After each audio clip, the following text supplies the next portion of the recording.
എന്താണ് ഒരു wild life related ആയിട്ടുള്ള ഒരു കരിയർ ഓപ്പർച്യൂണിറ്റീസിനെ കുറിച്ച് അല്ലെങ്കിൽ അങ്ങനത്തെ ഒരു കാര്യത്തെ കുറിച്ച് ജനറലി പറയാനുള്ളത് എന്താണ്? ഇപ്പോൾ ഉമർ ബാംഗ്ലൂരിൽ പഠിച്ചെന്ന് പറഞ്ഞു. അപ്പൊ ഇനി ഇതിലോട്ട് പോകുമ്പോൾ ഉള്ള കുട്ടികൾ, കാരണം ഇത് ഈ ഒരു ഏരിയ അധികം എക്സ്പ്ലോർ ചെയ്തിട്ടുണ്ടായിരുന്നു, അപ്പോൾ എവിടെ പോയി പഠിക്കുന്നതാണ് ശരിക്കും നല്ലത്? Is Bangalore the right decision or വേറെ എന്തൊക്കെയാണ് ഓപ്പർച്യൂണിറ്റീസ്? ഈ ഒരു കാര്യം മാത്രമാണോ നമ്മളിപ്പോൾ ഇങ്ങനെ ഫീൽഡിൽ പോവുക, അല്ലെങ്കിൽ ലാബിലുള്ള വർക്ക്സ് മാത്രമാണോ, അതോ വേറെ ഇൻസ്റ്റിറ്റ്യൂഷൻസ്, ഒരു ഗ്ലോബൽ ഇന്റർനാഷണൽ ഓർഗനൈസേഷൻസ് ഇപ്പോൾ വൈൽഡ് ലൈഫുമായി ബന്ധപ്പെട്ട് ഒരുപാടുണ്ടല്ലോ, അത് അങ്ങനെയൊക്കെയുള്ള ഓപ്പർച്യൂണിറ്റീസ് എന്തെല്ലാം?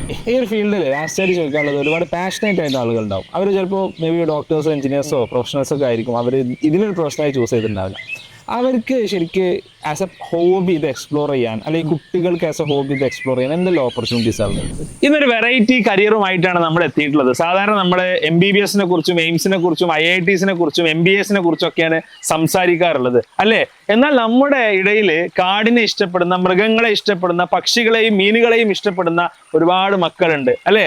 അവർക്ക് അവരുടെ ഒരു വൈൽഡ് ലൈഫ് എന്നുള്ള ആ ഒരു പാഷനെ അവർക്കൊരു കരിയർ ആക്കാൻ സാധിക്കുമോ? ഇന്ന് അങ്ങനെ കരിയർ ആക്കിയ ഒരാളെ, വൈൽഡ് ലൈഫ് ഇൻസ്റ്റിറ്റ്യൂട്ട് ഓഫ് ഇന്ത്യയിൽ റിസർച്ചർ ആയിട്ടുള്ള ഒരാളെയാണ് നമ്മൾ പരിചയപ്പെടാൻ പോകുന്നത്. വളരെ വ്യത്യസ്തങ്ങളായിട്ടുള്ള ഒരുപാട് അനുഭവങ്ങൾ നമുക്ക് ഇന്ന് കേൾക്കാൻ സാധിക്കും. തീർച്ചയായിട്ടും നമുക്ക് അതിലോട്ട് കടക്കാം. അപ്പോൾ ഇന്ന് നമ്മുടെ കൂടെയുള്ളത് വൈൽഡ് ലൈഫ് ഇൻസ്റ്റിറ്റ്യൂട്ട് ഓഫ് ഇന്ത്യയിൽ റിസർച്ചർ ആയിട്ടുള്ള ഉമറാണ്.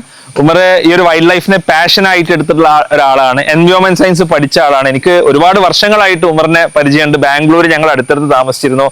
ഉമർ, നമുക്ക് തുടങ്ങാം. എന്താണ് ഒരു വൈൽഡ് ലൈഫ് റിലേറ്റഡ് ആയിട്ടുള്ള ഒരു കരിയർ ഓപ്പർച്യൂണിറ്റീസിനെ കുറിച്ച്, അല്ലെങ്കിൽ അങ്ങനത്തെ ഒരു കാര്യത്തെ കുറിച്ച് ജനറലി പറയാനുള്ളത് എന്താണ്?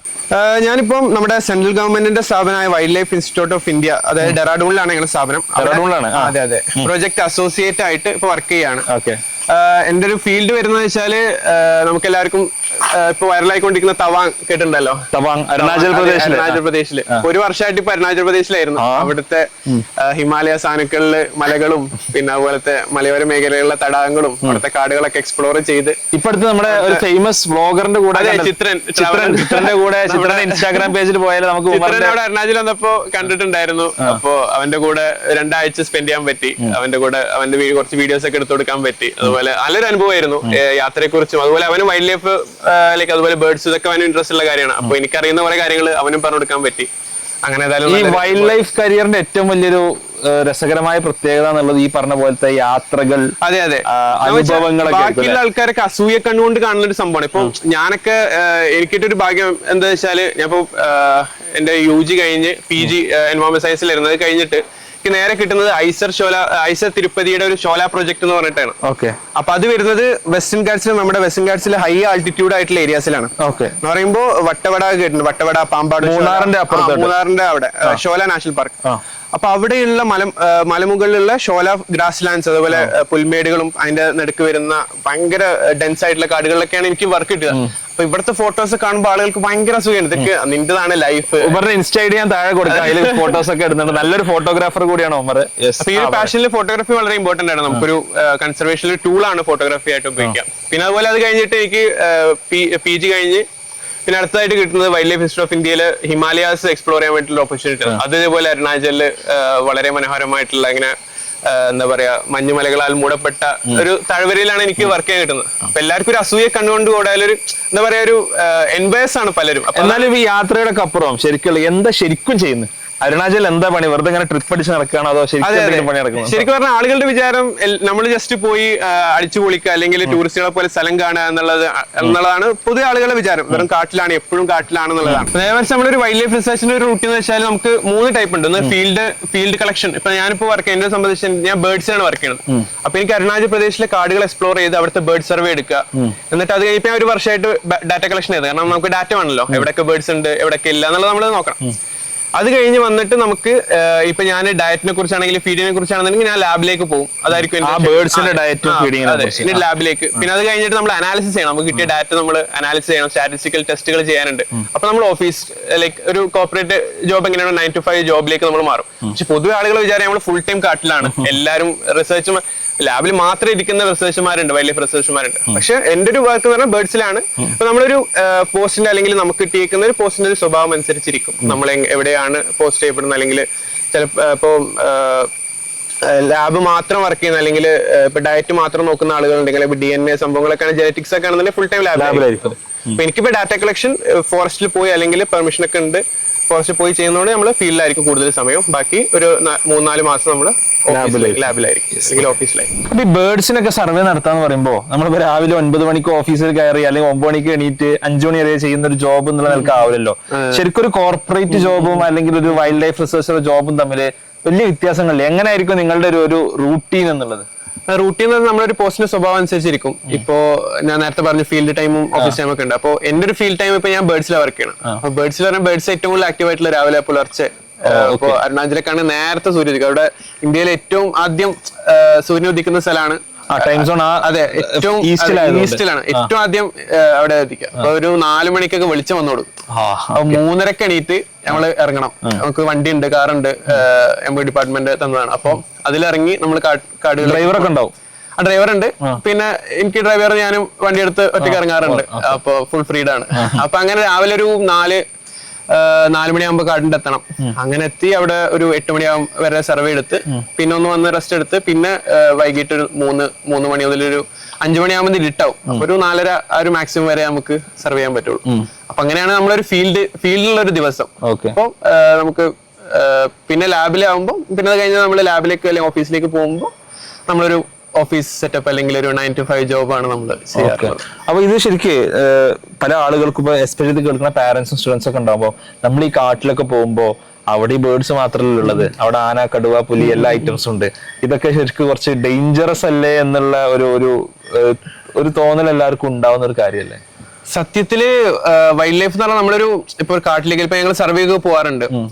ഇപ്പൊ ഭയങ്കര കോർ ഏരിയാസിലൊക്കെ പോകാറുണ്ട്. അപ്പൊ നമുക്ക് നമ്മുടെ കൂടെ സെക്യൂരിറ്റി നമ്മുടെ വാച്ചർമാര് കാര്യങ്ങളൊക്കെ ഉണ്ടാവും. പക്ഷെ നമ്മുടെ പഠന ആവശ്യത്തിന് വേണ്ടിയിട്ട് അല്ലെങ്കിൽ നമ്മുടെ റിസർച്ച് ആവശ്യത്തിന് നമ്മൾ അത്ര കോർ ഏരിയാസിൽ പോകില്ല.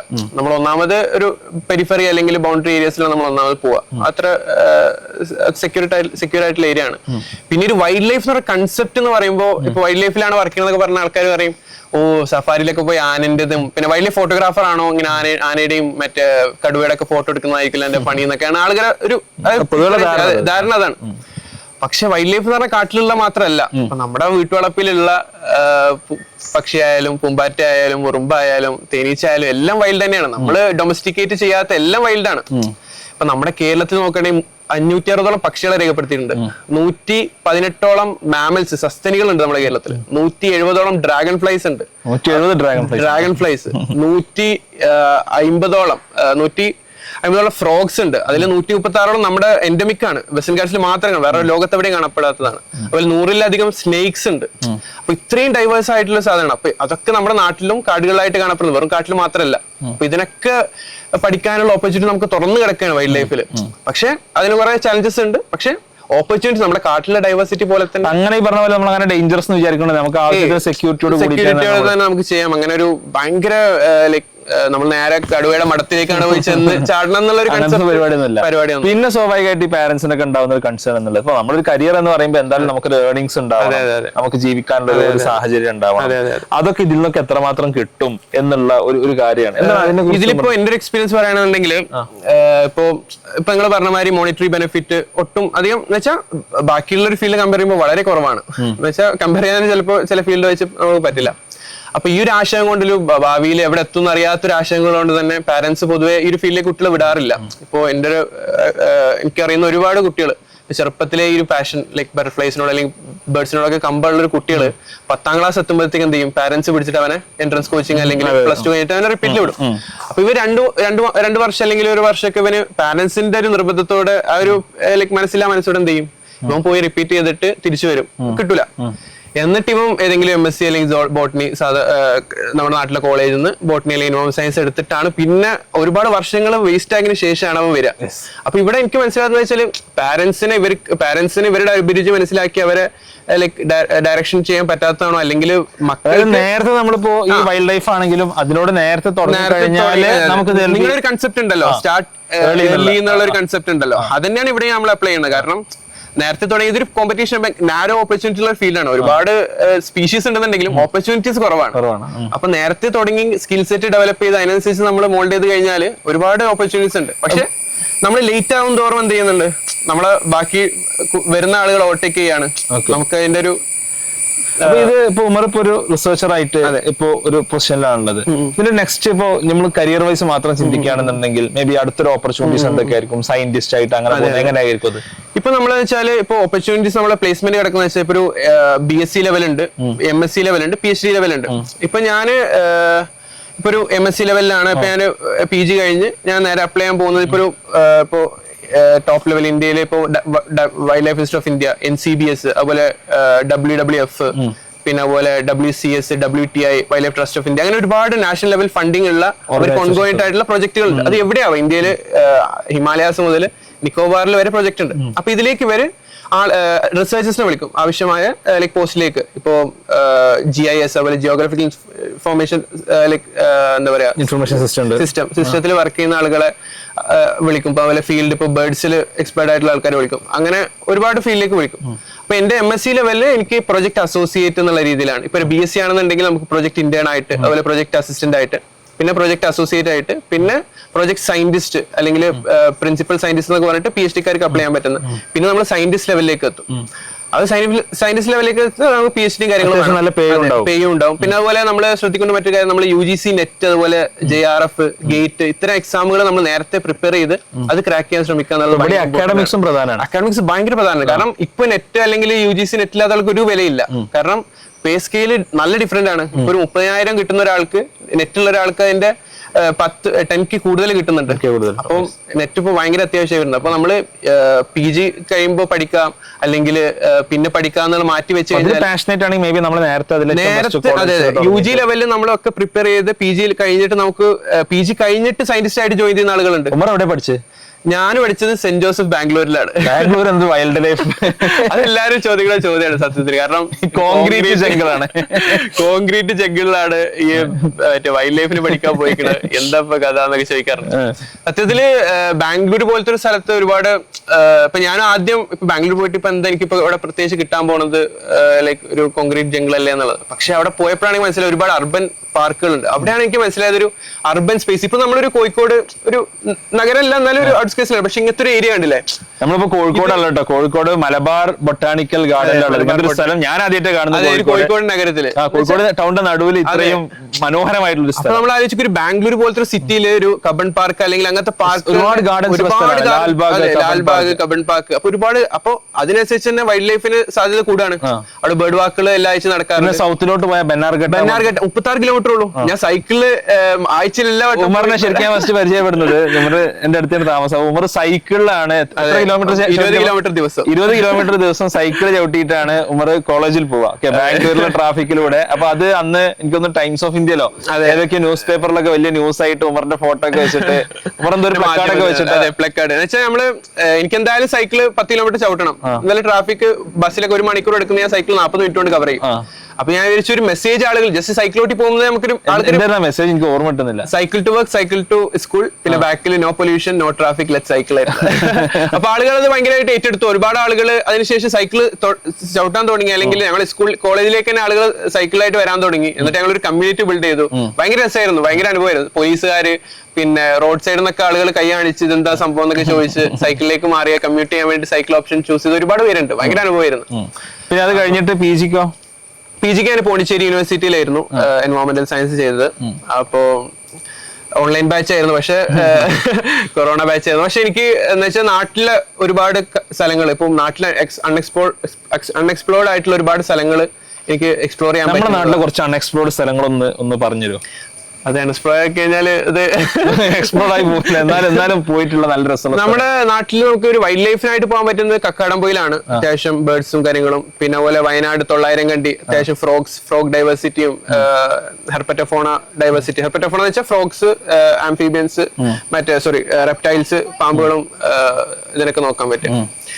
പിന്നെ അതുപോലെ നമ്മുടെ അൺഎക്സ്പ്ലോർഡ് ഇപ്പൊ കണ്ണൂർ പോവാണെന്നുണ്ടെങ്കിൽ മാടായിപ്പാറ, അങ്ങനത്തെ കുറെ ഓപ്പൺ ലാൻഡ്സ്കേപ്പുകൾ. ഇപ്പൊ വൈൽഡ് ലൈഫ് നമ്മൾ വിചാരിക്കും വൈൽഡ് ലൈഫ് വെറും കാട്ടില് ഉൾക്കാടുകളിൽ മാത്രമാണ്. പക്ഷെ തുറന്ന ലാൻഡ്സ്കേപ്പിൽ ഒരുപാട് വൈൽഡ് ലൈഫ് ഉണ്ട്. ഇപ്പൊ മാടായിപ്പാറ എന്ന് പറഞ്ഞ സ്ഥലങ്ങളിൽ ഒരു തുറന്ന സ്ഥലങ്ങളാണ്. അവിടെ ഒരുപാട് പക്ഷികളും കാര്യങ്ങളും നമുക്ക് കാണാനായിട്ട്. അതായത് നമ്മൾ ഇതിനെ എങ്ങനെ എന്ത് കാണുന്നു എന്നുള്ളതാണ്. ഇപ്പൊ നമ്മൾ 900 കക്കാടംപൊയിലൊക്കെ പറയുമ്പോൾ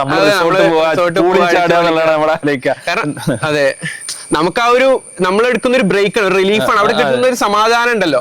ആ ഒരു സമാധാനം നമുക്കൊരു ജീവിതകാലം മുഴുവൻ കിട്ടുക എന്നുള്ളതാണ് നമ്മളൊരു പാഷൻ നമ്മുടെ ഒരു പ്രൊഫഷൻ ആയിട്ട് നമ്മൾ ഓവർലാപ്പ് ചെയ്ത് മുന്നോട്ട് കൊണ്ടുപോകാൻ പറ്റുകയാണെങ്കിൽ ശരിക്കും അങ്ങനെയാണ്. ഇപ്പൊ നമ്മുടെ ലൈഫിൽ സാധാരണ നമ്മള് ജോലിക്ക് വരുമ്പോ എന്തൊരു കഷ്ടം, രാവിലെ 9 മണിക്ക് തിങ്കളാഴ്ച രാവിലെ എണീറ്റ് പോണല്ലോ എന്നുള്ള ആലോചിക്കുന്ന നടത്തുന്നത് ഭയങ്കര എക്സൈറ്റഡ് ആയിട്ട് ഏത് സമയം അതിനെ കുറിച്ച് ചിന്തിക്കുക എന്നുള്ളത് ലൈഫിൽ നമുക്ക് കിട്ടാവുന്ന, ഞാൻ പറയാം പണത്തിനപ്പുറം നമുക്ക് കിട്ടാവുന്ന ഏറ്റവും വലിയ ബ്ലെസ്സിങ്സിലാണ് എന്നുള്ളത് നമുക്ക് തോന്നിയിട്ടുണ്ട്. അത് ഭയങ്കര ബെനിഫിറ്റ്. കാരണം ഇപ്പൊ ഞങ്ങളുടെ ഫീൽഡിൽ ഡു വാട്ട് ഹാർട്ട് സേസ് എന്ന് പറയല്ലോ, ആ ഒരു സാറ്റിസ്ഫാക്ഷൻ ലൈക്ക് നമുക്ക് നമ്മുടെ ഒരു പ്രൊഫഷണൽ അല്ലെങ്കിൽ ഒരു പാഷനായിട്ട് നമുക്ക് ഓവർലാപ്പ് ചെയ്യാൻ പറ്റുകയാണെന്നുണ്ടെങ്കിൽ അതിലും വലിയൊരു സമാധാനം അല്ലെങ്കിൽ അതിന് വലിയൊരു സക്സസ് നമുക്ക് ഇതിന് എന്ന് വെച്ചാൽ അത്രയും വലിയ സമാധാനം നമുക്ക് കിട്ടുന്ന ഫീൽഡിൽ. ഇപ്പോ അരുണാചലിനെ ഇപ്പൊ ഒരു വർഷം നിന്നിട്ടും എനിക്കൊരു മടുപ്പ് എന്നുള്ള സംഭവമല്ല, അത്രയും സാറ്റിസ്ഫൈഡ് ആണ്. അപ്പൊ അതാണ് ഈ ഒരു ഫീൽഡിന്റെ ഒരു, നമുക്ക് സാലറി കുറവാണെന്നുണ്ടെങ്കിൽ അത് കോമ്പൻസേറ്റ് ചെയ്ത് പോകും ആ ഒരു സാറ്റിസ്ഫാക്ഷനിലൂടെ. ഇതിൽ ഏറ്റവും രസമുള്ള ഒരു കാര്യം, ഉമർ വരുന്ന ഫാമിലി, ഉമറിന്റെ ഫാദറും മദറും ഡോക്ടേഴ്സ് ആണ്. ഓക്കെ, അവർ ഡോക്ടർ ഫാമിലിയിൽ നിന്നാണ് ഇങ്ങനത്തെ ഒരു വലിയൊരു ഡിസിഷൻ എടുത്തിട്ട് ഉമർ വരുന്നത്. എന്തായിരുന്നു പാരന്റ്സിന്റെ ഒരു സപ്പോർട്ട്? അല്ലെങ്കിൽ ഇപ്പോഴുള്ള പാരന്റ്സ് ശരിക്കും അങ്ങനെ ഡിസിഷൻ പൊതുവെ എടുക്കാനുള്ള സാധ്യത വളരെ കുറവാണ്. അതെ അതെ അതെ. ഇപ്പൊ പൊതുവെ ലൈക് പാരന്റ്സ് ഡോക്ടർ ആണെന്നുണ്ടെങ്കിൽ നാട്ടു നടപ്പ് വെച്ചാല് മക്കളും എന്തായാലും അതും 3 മക്കളിൽ 3 എന്തായാലും എൻട്രൻസ് ചെയ്തിരിക്കണം, നീറ്റ് ചെയ്തിരിക്കണം എന്നാണ് നമ്മളൊരു ഏറ്റവും വെറൈറ്റി എന്ന് വെച്ചാൽ 3 ആളും നീറ്റ് ചെയ്തിട്ടില്ല. 3 ആളുടെയും ടേസ്റ്റ് ഡിഫറെന്റ് ആണ്. അപ്പോ എന്റെ വാപ്പയുടെ ഉമ്മയുടെ ഒരു എനിക്ക് ഒരു ബ്ലെസ്സിംഗ് ആയിട്ട് തോന്നിച്ചാൽ അവര് ഞങ്ങളുടെ ഒരു ടേസ്റ്റ് അവര് ആദ്യം മനസ്സിലാക്കി എന്നോട് ചോദിച്ചത് നിന്റെ ഫീൽഡ് ഏതാണ് നിനക്ക്. ഇപ്പോ ആദ്യം നമ്മളൊരു വാപ്പനോടും ഉമ്മനോടൊക്കെ ഞാൻ അവതരിപ്പിക്കുന്നതിന് മുമ്പ് എന്നോട് കുറെ ചോദ്യങ്ങൾ ചോദിച്ചിട്ടുണ്ടായിരുന്നു. ഞാൻ ഈ ഫീൽഡില് പാഷനേറ്റ് ആണോ, എന്റെ ഒരു മോട്ടീവ് എന്താണ്, വെറും പെട്ടെന്നുള്ള സെറ്റിൽമെന്റ് ആണോ, അല്ലെങ്കിൽ സാലറി മാത്രം നോക്കി കണ്ടിട്ടുള്ള ഒരു മോട്ടീവ് ആണോ, അല്ലെങ്കിൽ എത്രയും വെച്ചാൽ ഒരു പേഷ്യൻസ് ഉണ്ടോ, അല്ലെങ്കിൽ ഇതൊരു പെട്ടെന്ന് ഒരു ഗ്രോത്ത് ഇല്ലല്ലോ ഒരു ഫീൽഡിൽ, ഭയങ്കര സ്ലോ ഗ്രോത്ത് ആണ്. ഇപ്പൊ നമ്മളൊരു എത്രത്തോളം നമ്മൾ ഇൻവെസ്റ്റ് ചെയ്യുന്നോ അതിന്റെ ഒരു കൺവേർഷൻ അല്ലെങ്കിൽ സക്സസ് ആയിട്ട് നമുക്ക് കിട്ടുന്നത് വളരെ സ്ലോ ആയിട്ടാണ്. അപ്പൊ നമ്മുടെ ഉള്ളിൽ ഒരു 100% കോൺഫിഡൻസ് അത് ഉണ്ടാക്കിയെടുക്കണം. എന്നിട്ട് പാരന്റ്സിനായിട്ട് അവതരിപ്പിക്കണം, വാപ്പ എനിക്ക് ഇതാണ് ആഗ്രഹം, എനിക്ക് ഇങ്ങനെ കാർഡുകളോടും. കാരണം വാപ്പയും ഉമ്മയും പണ്ട് എനിക്ക് ഓർമ്മ വെച്ച കാലം മുതൽ ഞാൻ വളർന്നത് ചെമ്പ്രാപ്പി കേട്ടിട്ടില്ലേ, വയനാട്. ഏറ്റവും നമുക്ക് ആ ഒരു ചുരം കേറുമ്പോ തന്നെ നമുക്ക് ആ ഒരു ഭയങ്കര കാണുന്ന ഒരു ഭയങ്കര ഫീലാണ്, ഒരു പ്രകൃതി രമണീയമായിട്ടുള്ള തന്നെ പറയാം ഒരു സ്ഥലത്താണ് ഞാൻ ഒരു 5ാം ക്ലാസ് വരെ ഞാൻ പഠിച്ചിട്ടുള്ളത്. അതുപോലെ വാപ്പക്കും ഇൻട്രസ്റ്റ് ഉണ്ടായിരുന്നു വൈൽഡ് ലൈഫ്. അപ്പൊ ഞങ്ങളിങ്ങനെ ആരെങ്കിലും വന്ന കാട്ടിലേക്കാണ് ആദ്യം ടൂർ പോവുക, അല്ലെങ്കിൽ മുത്തങ്ങ, ബന്ദിപ്പൂർ, അങ്ങനെ ആ റൂട്ടിലേക്കാണ് പോവുക. അപ്പൊ എനിക്ക് തോന്നുന്നു ആ ഒരു ഓർമ്മകളാണ് ലൈക്ക് രാവിലെ എണീറ്റ് നേരെ കാണുന്നത് ചെമ്പ്രാമല പീക്കാണ്, പിന്നെ അതുപോലെ ഫുള്ള് കോട പുതച്ച ഒരു അന്തരീക്ഷമാണ്.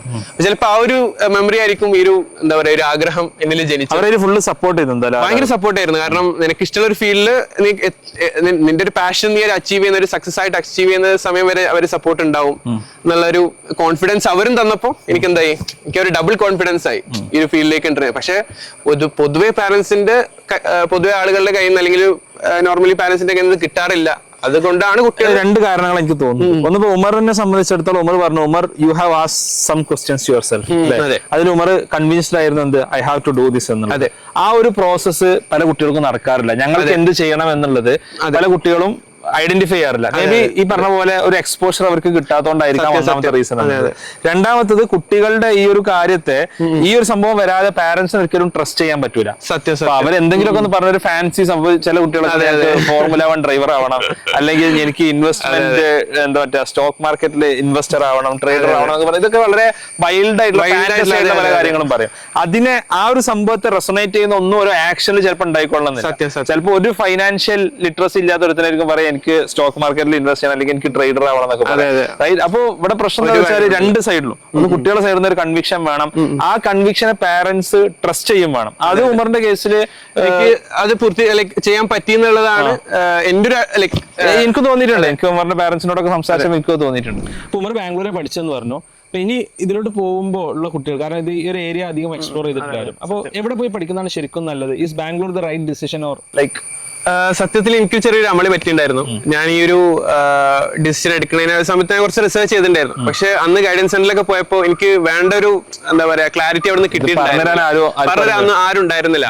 അപ്പോ സത്യം പറഞ്ഞു കഴിഞ്ഞാല് ഇപ്പൊ BSc ബോട്ടണി അല്ലെങ്കിൽ zoology എടുത്തിട്ട് പിന്നെ MSc zoology കയറിയിട്ടാണ് പുതിയ ആളുകൾ വൈൽഡ് ലൈഫ് ഫീൽഡിലേക്ക് എത്തുക. പക്ഷെ പിന്നീടാണ് അറിഞ്ഞത് ഇങ്ങനെ BSc zoology അല്ലെങ്കിൽ എൻവോം സയൻസ് എടുത്തിട്ട് MScക്ക് ഇന്ത്യയിലെ ടോപ്പ് ഇൻസ്റ്റിറ്റ്യൂട്ട് ആയിട്ടുള്ള WI wild life institute of ഇന്ത്യയിൽ MSc പ്രൊവൈഡ് ചെയ്യുന്നത്. അത് ഡെറാഡൂണിലാണ് ഇൻസ്റ്റിറ്റ്യൂട്ടില്. അത് 20 സീറ്റാണ്. അതിൽ സ്കോളർഷിപ്പും ഉണ്ട്. അൺറിസർവ്ഡ് ആയിട്ടുള്ള 5 പേർക്കും, പിന്നെ OBC 3 പേർക്കും, പിന്നെ SC ST കാർക്കൊക്കെ റിസർവേഷൻ ഉണ്ട്. അതുപോലെ NCBS Tata institute of fundamental റിസർച്ചിന്റെ അണ്ടറിൽ വരുന്ന national centre for biological sciences ബാംഗ്ലൂരിലാണ്. അതെ, നല്ലൊരു ക്യാമ്പസ് ആണ്. അവിടെ ഇതേപോലെ വൈൽഡ് ലൈഫ് സയൻസിന് നമുക്ക് എന്ത് ചെയ്യാൻ പറ്റും, കോഴ്സുകൾ ഉണ്ട്. അത് അവര് ഓൾ ഇന്ത്യ ലെവൽ എൻട്രൻസ് ആണ്. അപ്പൊ അതിൽ നമ്മൾ ക്രാക്ക് ചെയ്ത് പിന്നെ ഇന്റർവ്യൂ ക്രാക്ക് ചെയ്തിട്ടാണ് നമ്മൾ അതിലേക്ക് പ്രവേശിക്കുന്നത്. അപ്പൊ അതാണ് ഇന്ത്യയിലെ ടോപ്പ് എന്ന് വെച്ചാൽ വൈൽഡ് ലൈഫിൽ അത്രയും സ്പെസിഫിക് ആയിട്ട് വർക്ക് ചെയ്യുന്ന ആളുകൾക്ക് ശരിക്കും പറഞ്ഞാൽ ടോപ്പ് ഇൻസ്റ്റിറ്റ്യൂഷൻസ്, പ്രീമിയർ ഇൻസ്റ്റിറ്റ്യൂഷൻസ് ഈ ഒരു ഫീൽഡിലുണ്ട്. ജസ്റ്റ് നമ്മൾ അതിനു വേണ്ടി നേരത്തെ പ്രിപ്പയർ ചെയ്യണം. എന്ന് വെച്ചാൽ അതിന്റെ എക്സ്പോഷർ എന്തെങ്കിലും ഡിഫറെന്റ് ആയിരിക്കും. നമ്മുടെ ഒരു നാട്ടിലൊരു ഇൻസ്റ്റിറ്റ്യൂട്ട് അല്ലെങ്കിൽ സെൻട്രൽ യൂണിവേഴ്സിറ്റി പഠിക്കുന്ന ഒരു എക്സ്പോഷറിന്റെ ട്വൈസ് ആയിരിക്കും ഒരു ടോപ്പ് ഇൻസ്റ്റിറ്റ്യൂട്ടിലേക്ക് പ്രീമിയർ ഇൻസ്റ്റിറ്റ്യൂട്ടിൽ. കാരണം റിനോൺഡ് ആയിട്ടുള്ള സയന്റിസ്റ്റിന്റെ അണ്ടറിലായിരിക്കും വർക്ക് ചെയ്യുക. ഒരുപാട് എക്സ്പോഷർ, നല്ല ഇന്ത്യയിൽ ഒട്ടാകെ അവർക്ക് ഫീൽഡുകളുണ്ട്. എല്ലാ ഫീൽഡിലും അവർക്ക് എന്ത് ചെയ്യും, എക്സ്പോഷേഴ്സ് കിട്ടുന്നുണ്ട്. അതിനേക്കാളും വലിയൊരു എക്സ്പീരിയൻസ് വേറെ കിട്ടാനില്ല ഒരു MSc. അത് കഴിഞ്ഞിട്ട് ഇപ്പൊ വൈൽഡ് ലൈഫ് ഇൻസ്റ്റിറ്റ്യൂട്ടിൽ ഉമർ റിസർച്ചർ ആയിട്ട് വർക്ക് ചെയ്യുന്നു. വേറെ എന്തൊക്കെയാണ് ഓപ്പർച്യൂണിറ്റീസ്? ഈ ഒരു കാര്യം മാത്രമാണോ നമ്മളിപ്പോ ഇങ്ങനെ ഫീൽഡിൽ പോവുക അല്ലെങ്കിൽ ലാബിലുള്ള വർക്ക്സ് മാത്രമാണോ, അതോ വേറെ ഇൻസ്റ്റിറ്റ്യൂഷൻസ്, ഒരു ഗ്ലോബൽ ഇന്റർനാഷണൽ ഓർഗനൈസേഷൻസ് ഇപ്പൊ വൈൽഡ് ലൈഫുമായി ബന്ധപ്പെട്ട് ഒരുപാടുണ്ടല്ലോ, അത് അങ്ങനെയൊക്കെയുള്ള ഓപ്പർച്യൂണിറ്റീസ് എന്തെല്ലാം? ഇപ്പൊ wild life institute of India അല്ലാതെ ഇപ്പൊ നമ്മുടെ ഇന്ത്യയിൽ ഇപ്പൊ നമ്മൾ നോക്കുകയാണെന്നുണ്ടെങ്കിൽ ZSI zoological survey, അത് അവർക്ക് എല്ലാ ഓൾ ഓവർ ഇന്ത്യ പ്രോജക്റ്റുകൾ ഉണ്ട്. അതുപോലെ തന്നെ WWF world wild life fund, അവർക്കും ഓൾ ഓവർ ലൈക് ഗ്ലോബലി അവർക്ക് പ്രോജക്റ്റുകൾ ഉണ്ട്.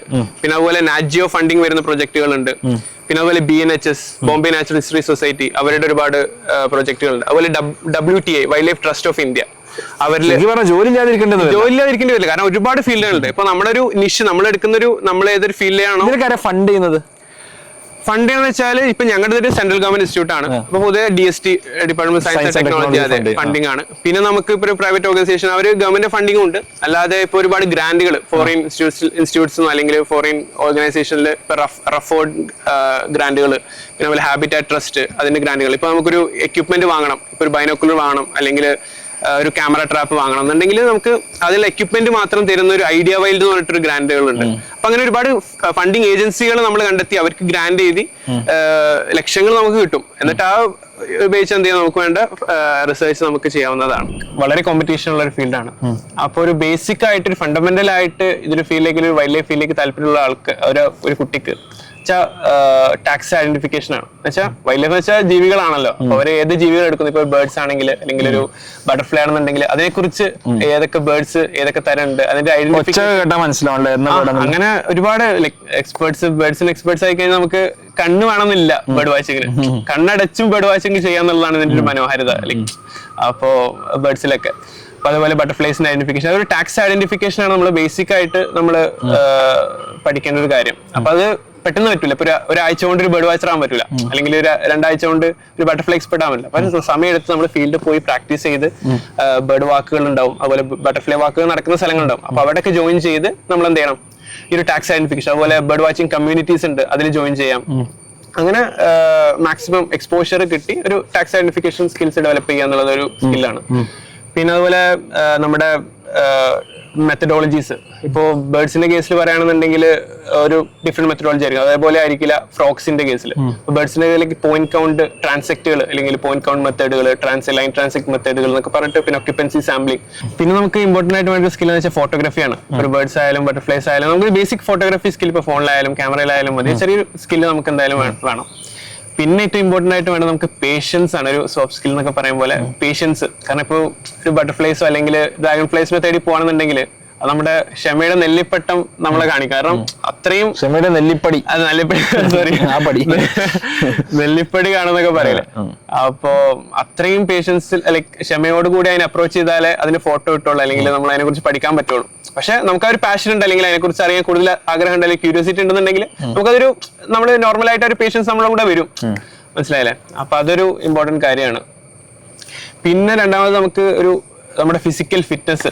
നമ്മളൊരു റിമോട്ട് ഏരിയയില് വർക്ക് ചെയ്യുന്നത്, അതെ. ഇപ്പൊ ഞാനൊക്കെ അത് നമ്മൾ വർക്ക് ചെയ്യുന്ന ഏരിയ അനുസരിച്ച്, ഇപ്പൊ ഞാൻ അരുണാചൽ പ്രദേശില് മൈനസിലൊക്കെയാണ് വർക്ക് ചെയ്യുന്നത്. അപ്പോ നമുക്ക് ഒരു ഫിസിക്കൽ ഫിറ്റ്നസ് അല്ലെങ്കിൽ ഒരു അഡാപ്റ്റബിലിറ്റി,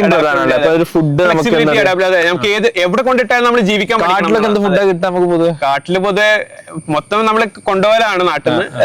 അരിയും കഞ്ഞി അല്ലെങ്കിൽ ചോറ്, ദാല്, അങ്ങനത്തെയൊക്കെയാണ് നമ്മൾ സാധാരണ. ആ ഒരു ദാലും ചോറും കഴിച്ച് ഒരാഴ്ച ജീവിക്കാൻ നമുക്ക് പറ്റണം. അതുപോലെ തലയണ വേണം നമുക്ക്. അങ്ങനത്തെ തലയണ ഇല്ലാത്തൊരു സാധൊരു ലൈക് ഒരു എന്താ പറയാ സ്ലീപ്പിംഗ് ബാഗിൽ മാത്രം കൂടുന്ന അല്ലെങ്കിൽ ടെന്റിൽ മാത്രം ജീവിക്കുന്ന ഒരു എന്താ പറയാ റൂട്ടീനാണ് ഒരു. പക്ഷെ നമ്മളെ ശരിക്കും സ്ട്രെങ്തൻ ചെയ്യുന്ന സാധനങ്ങളാണത് നമ്മളെ ഭയങ്കരമായിട്ട് നമ്മുടെ ക്യാരക്ടറിനായാലും നമ്മുടെ ബോഡി ആയാലും. ഇപ്പൊ എന്റെ ഒരു കോലം വെച്ച് നോക്കണ്ട, പക്ഷെ കാണാൻ ലുക്കില്ല എന്നുള്ളത്. എന്റെ ക്യാമറയും ലൈക് ഒരു 15 കിലോ തൂക്കിയിട്ട് നമ്മൾ നടക്കണം. കിലോമീറ്റർ 10 ദിവസത്തേക്കൊക്കെ നമ്മൾ ട്രക്ക് ചെയ്ത് പോകണം. 5 ദിവസം അങ്ങോട്ടും 5 ദിവസം ഇങ്ങോട്ടും 10 ദിവസത്തെ ട്രക്ക് ടെന്റും മറ്റേ അരിച്ചാക്കും ചോറൊക്കെ ആയിട്ട് നമ്മള് പോകുന്ന ഫീൽഡുകളുണ്ട്. അപ്പോ അതൊക്കെ നമ്മള് ഭയങ്കരമായിട്ട് എന്താ പറയാ നമ്മുടെ ഫിറ്റ്നസ് കൂട്ടും, അതുപോലെ തന്നെ നമ്മുടെ ആരോഗ്യവും അതിലൂടെ വർദ്ധിക്കുകയാണ്. അപ്പൊ പിന്നെ പോലെ ഹീറ്റ് ലൈക് എക്സ്ട്രീം വെതർ. ഇപ്പൊ രാജസ്ഥാനിലാണ് ഫീൽഡ്, മരുഭൂമിയിൽ ഫീൽഡ് ചെയ്യുന്ന ആൾക്കാരുണ്ട്. അപ്പൊ നേരെ ഓപ്പോസിറ്റ് ആയിരിക്കും, ഭയങ്കര ചൂടായിരിക്കും. അപ്പൊ അങ്ങനെ എക്സ്ട്രീം കണ്ടീഷൻസ് നമുക്ക് വരാറുണ്ട്. അപ്പൊ അതിനൊക്കെ തരണം ചെയ്യാനുള്ള ഒരു സർവൈവൽ സ്കിൽസ് അല്ലെങ്കിൽ ഒരു മനസ്സിലായി. ഈ ഒരു ഫീൽഡിൽ ലാസ്റ്റായിട്ട് ചോദിക്കാനുള്ളത്, ഒരുപാട് പാഷനേറ്റ് ആയിട്ട് ആളുകൾ ഉണ്ടാവും. അവർ ചിലപ്പോൾ മേ ബി ഡോക്ടേഴ്സോ എഞ്ചിനീയേഴ്സോ പ്രൊഫഷണൽസോ ഒക്കെ ആയിരിക്കും. അവർ ഇതിനൊരു പ്രൊഫഷനായി ചൂസ് ചെയ്തിട്ടുണ്ടാവില്ല. അവർക്ക് ശരിക്ക് ആസ് എ ഹോബി ഇത് എക്സ്പ്ലോർ ചെയ്യാൻ, അല്ലെങ്കിൽ കുട്ടികൾക്ക് ആസ് എ ഹോബി ഇത് എക്സ്പ്ലോർ ചെയ്യാൻ എന്തെല്ലാം ഓപ്പർച്യൂണിറ്റീസ് ആണ് ഉള്ളത്? അപ്പൊ ഈ ഒരു ഫീൽഡിന്റെ പ്രത്യേകത എന്ന് വെച്ചാൽ ആർക്കും ഇതിലേക്ക് കടന്നു വരാം. ഇതൊരു ഓപ്പൺ വാസ്റ്റ് സീ ആണ്, ഏത് കരയുന്ന ആർക്കും ചാടാം. പക്ഷെ ഭയങ്കര ഇന്റർഡിസിപ്ലിനറിയാ. ഇപ്പൊ ഒരു ഓപ്പൺ സർജറി ചെയ്യണമെന്നുണ്ടെങ്കിൽ ഒരു ആർക്കിടെക്ടിനോട് പോയി പറയാൻ പറ്റൂല. അതിന് സ്പെസിഫിക് ആയിട്ടുള്ള ട്രെയിനിങ് നമ്മൾ ഒരു ഡോക്ടർ ആവണം. പക്ഷെ ഇവിടെ ഒരു ബേർഡ് വാച്ചർ ആവണമെന്നുണ്ടെങ്കിൽ, അല്ലെങ്കിൽ ബട്ടർഫ്ലൈ എക്സ്പെർട്ട് ആവണമെന്നുണ്ടെങ്കിൽ ഡോക്ടറോ അല്ലെങ്കിൽ എഞ്ചിനീയറോ അല്ലെങ്കിൽ ആർക്കും വേണമെങ്കിലും ഇഷ്ടംപോലെ. ഇപ്പൊ ബാംഗ്ലൂരൊക്കെ പോകണമെന്നുണ്ടെങ്കിൽ അവിടെ 90% വൈൽഡ് ലൈഫിൽ വർക്ക് ചെയ്യുന്ന ആൾക്കാർ IT പ്രൊഫഷണൽസ് ആണ്. ബേർഡ് വാച്ചിങ്ങിന് പോയി കഴിഞ്ഞാൽ ഞങ്ങളുടെ കൂടെ വരുന്നതൊക്കെ 80% IT ഫീൽഡിലുള്ള ആൾക്കാരാണ്. അപ്പൊ അത് കുട്ടികൾ ഉണ്ടാവാറുണ്ട്. ഇപ്പൊ ബട്ടർഫ്ലൈ വാക്കിനൊക്കെ പോകുന്ന ഒരുപാട് പാരന്റ്സ് കുട്ടികളെയും കൊണ്ട് വരാറുണ്ട്. അപ്പൊ ഇങ്ങനെ നമ്മുടെ സിറ്റിയിൽ അല്ലെങ്കിൽ നമ്മുടെ ഒരു കമ്മ്യൂണിറ്റിയിൽ ഒരുപാട് നാച്ചുറൽ ക്ലബ് കൂട്ടായ്മകളുണ്ട്. അപ്പൊ ഇങ്ങനത്തെ കൂട്ടായ്മ ബേർഡ് വാച്ചിങ് കമ്മ്യൂണിറ്റി വേണമെങ്കിൽ അതിന്റെ ലിങ്ക് കൊടുക്കാം, അതിന്റെ ഗ്രൂപ്പിന്റെ ലിങ്ക് അവർക്ക് ജോയിൻ ചെയ്യാൻ വേണ്ടിയിട്ടുള്ള നമുക്ക് താഴെ കൊടുക്കാം. അപ്പൊ അങ്ങനത്തെ നാച്ചുറൽ ക്ലബ് കൂട്ടായ്മയിൽ ജോയിൻ ചെയ്ത് ഈ ഒരു ബേർഡ് വാച്ചിങ് അല്ലെങ്കിൽ ബട്ടർഫ്ലൈ വാച്ചിങ് കമ്മ്യൂണിറ്റിയിൽ ജോയിൻ ചെയ്ത് കഴിഞ്ഞാൽ അവരെപ്പോഴും കൂടി പതിയെ നമ്മൾ ടാക്സ് ഐഡന്റിഫിക്കേഷൻ സംഭവങ്ങളൊക്കെ പഠിച്ച് പിന്നെ സർവേകൾ നടക്കാറുണ്ടാവും കാട്ടിലൊക്കെ. അപ്പൊ നമുക്ക് ഫോറസ്റ്റ് ഡിപ്പാർട്ട്മെന്റ് വിളികൾ വരും, അല്ലെങ്കിൽ നമുക്ക് സർവേക്ക് പാർട്ടിസിപ്പേറ്റ് ചെയ്യാം, കാട്ടിലൊക്കെ പോവാം. അപ്പൊ അങ്ങനത്തെ ഒരുപാട് ഓപ്പർച്യൂണിറ്റീസ്. അതുപോലെ വൈൽഡ് ഫോട്ടോഗ്രാഫി ഇൻട്രസ്റ്റ് ഉള്ള ആണെന്നുണ്ടെങ്കിൽ ഫോട്ടോഗ്രാഫി പാഷനേറ്റ് ആയിട്ടുള്ള ആൾക്കാർ അപ്പം അവർക്കും ഇതുപോലെ വൈൽഡ് ലൈഫ് ഫീൽഡിൽ എക്സ്പ്ലോർ ചെയ്യാനുള്ള ഒരുപാട് ഓപ്പർച്യൂണിറ്റി. എനിക്ക് തോന്നുന്നു കുട്ടികൾക്ക് നല്ലൊരു, കാരണം ഇന്നത്തെ കാലത്ത് സ്ക്രീൻ ടൈം കൂടുന്ന സമയത്ത് ശരിക്കും നമുക്ക് ഒരു ബേർഡ് വാക്കിന് പോവാ അല്ലെങ്കിൽ ബട്ടർഫ്ലൈ വാക്കിന് പോവാന്നുള്ള അങ്ങനത്തെ ഓപ്പർച്യൂണിറ്റീസ് കുട്ടികളൊക്കെ അതിൽ വരുന്നുണ്ടോ? എന്താണ് ഇപ്പോ പൊതു ബാംഗ്ലൂർ പോലത്തെ സിറ്റികളൊക്കെ വരുന്നുണ്ട്. നമ്മൾ കേരളത്തില് ഒരു ഇപ്പൊ കോഴിക്കോട് ബേസ് നോക്കണേ വളരെ കുറച്ച് ഓപ്പർച്യൂണിറ്റീസേ ഉള്ളൂ. പക്ഷെ GBBC എന്നൊക്കെ പറഞ്ഞിട്ട് നമ്മുടെ ഗ്രേറ്റ് ബാക്ക്യാർഡ് ബേർഡ് കൗണ്ട് എന്ന് പറഞ്ഞിട്ട് വർഷത്തില് ഫെബ്രുവരിയിലാണ് നടക്കാറ്. എല്ലാ വർഷവും ലോകത്തിലെ എല്ലാവരും ബേർഡ് വാച്ചിങ്ങിന് ഇറങ്ങും, കുട്ടികളടക്കം എല്ലാവരും. അത് ഒരു ഞാനൊക്കെ ശരിക്കും ബേർഡ് വാച്ചിങ് തുടങ്ങിയ അങ്ങനത്തെ ഒരു സമയത്താണ് GBBC എന്ന ഇവന്റിൽ. അപ്പൊ അങ്ങനത്തെ ഇവന്റ്സ് നമ്മൾ മാക്സിമം യൂട്ടിലൈസ് ചെയ്യുക. ഒരു പാരന്റ് ആണെന്നുണ്ടെങ്കിൽ ഇങ്ങനത്തെ ഇവന്റ് വരുമ്പോൾ കുട്ടികൾ അതിലേക്ക് പാർട്ടിസിപ്പേറ്റ് ചെയ്യും. സ്കൂളുകളൊക്കെ ശരിക്കും പറഞ്ഞാൽ ഇങ്ങനത്തെ ഇവന്റുകളൊക്കെ പ്രൊമോട്ട് ചെയ്ത് അവർക്ക് ലൈക് എക്സ്പേർട്സിനൊക്കെ വിളിച്ച് റിസോഴ്സ് പേഴ്സൺസിനൊക്കെ വിളിച്ച് വരുത്തി കുട്ടികൾക്ക് വേണ്ട ക്ലാസ്സുകളൊക്കെ എടുത്തു കൊടുത്തു കഴിഞ്ഞാൽ ചിലപ്പോൾ ഏതെങ്കിലും 2-3 കുട്ടികൾ ഇതിൽ അവർക്ക് സ്പാർക്ക് കിട്ടി ഈ ഒരു ഫീൽഡിലേക്ക് കയറി കഴിഞ്ഞാൽ തന്നെ ഞങ്ങൾക്ക് ഭയങ്കര ഒരു സക്സസ് ആണ് ഞങ്ങളെ സംബന്ധിച്ചിടത്തോളം. എന്താ നമ്മൾ ഇത്രയധികം ബട്ടർഫ്ലൈസിനെ ഇവിടെ കാണാനുള്ള റീസൺ? ഈ ബട്ടർഫ്ലൈസ് ഒക്കെ നമ്മുടെ മൈസൂര് ബാംഗ്ലൂർ വഴി ഇങ്ങനെ തിരുപ്പതി അല്ലെങ്കിൽ സേലം ചെന്നൈ ആ റൂട്ടിലേക്ക് പോകുന്നതെന്ന് പറഞ്ഞാൽ നിങ്ങൾ വിശ്വസിക്കും?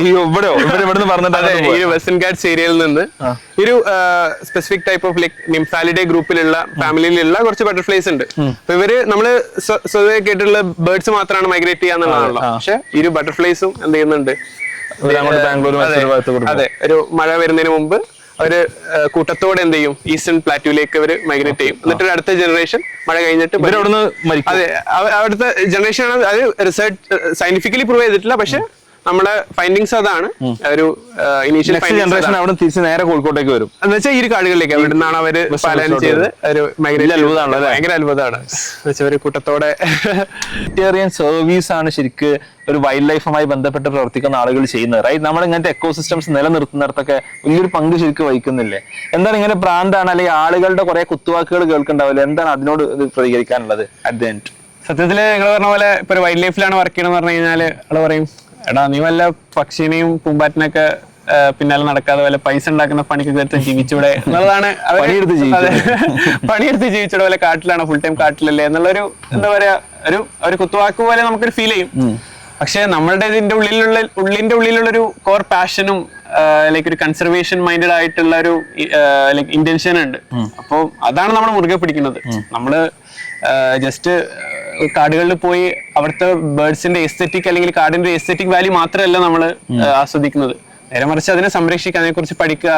ആ ഒരു മിണ്ടാപ്രാണികളായിട്ടുള്ള ഒരു വോയിസ്ലെസ് ക്രിയേച്ചേഴ്സിന് വേണ്ടിയിട്ട് നമ്മളാണ് ഈ വൈൽഡ് ലൈഫിൽ ജോലി ചെയ്യുന്ന, അല്ലെങ്കിൽ മനുഷ്യർ മൊത്തം നമ്മൾ അവർക്ക് വേണ്ടിയിട്ടൊരു വോയിസ് ആവണം എന്നുള്ളതാണ്. അപ്പോൾ ഇത്തരം ലൈക്ക് വോയിസ്ലെസ് ക്രിയേച്ചേഴ്സ് അല്ലെങ്കിൽ മിണ്ടാപ്രാണികളായ ഇവർക്കൊരു വോയിസ് ആവുക, അല്ലെങ്കിൽ ഇവർക്ക് വേണ്ടി നമ്മളാണ് ശബ്ദിക്കേണ്ടത് എന്നുള്ളൊരു മൈൻഡ് സെറ്റ് കൂടിയാണ് നമ്മൾ ഇറങ്ങുന്നത്. അപ്പോൾ ആ ഒരു ഉദ്ദേശ ശുദ്ധിയോട് കൂടിയിട്ടാണ് നമ്മൾ ഇറങ്ങി പുറപ്പെടുന്നത്. അപ്പോൾ ഇത് മനുഷ്യ അല്ലെങ്കിൽ ബയോഡൈവേഴ്സിറ്റി അല്ലെങ്കിൽ വന്യജീവികൾക്ക് മാത്രമല്ല, ഇത് നമ്മുടെ മൊത്തം മനുഷ്യകുലത്തിന് അല്ലെങ്കിൽ ഹ്യൂമൻ കൈൻഡിന് മൊത്തം രക്ഷിക്കുന്ന ഒരു സംഭവം. കാരണം വൈൽഡ് ലൈഫ് ഇല്ലെങ്കിൽ നാച്ചുറൽ ഇല്ലെങ്കിൽ നമ്മളില്ല എന്നുള്ളൊരു കൺസെപ്റ്റ് ആണ്. അപ്പൊ എന്തൊക്കെ പ്രശ്നങ്ങൾ ഉണ്ടെങ്കിലും അതെ, തളരരുത് രാമൻകുട്ടി, തളരരുത്. യെസ്. അപ്പോ ഇന്നത്തെ ഈ കോൺവെർസേഷൻ ഇവിടെ എൻഡ് ചെയ്യുമ്പോൾ ഇതിന്റെ പിന്നെ വലിയൊരു എഫേർട്ട് നമ്മുടെ ഷൂട്ടിങ്ങിനും അതേപോലെ തന്നെ ഉമർ ഒരുപാട് പെർസ്പെക്ടീവ്സ് ഷെയർ ചെയ്യാനും വലിയൊരു എഫേർട്ട് ഇട്ടുണ്ട്.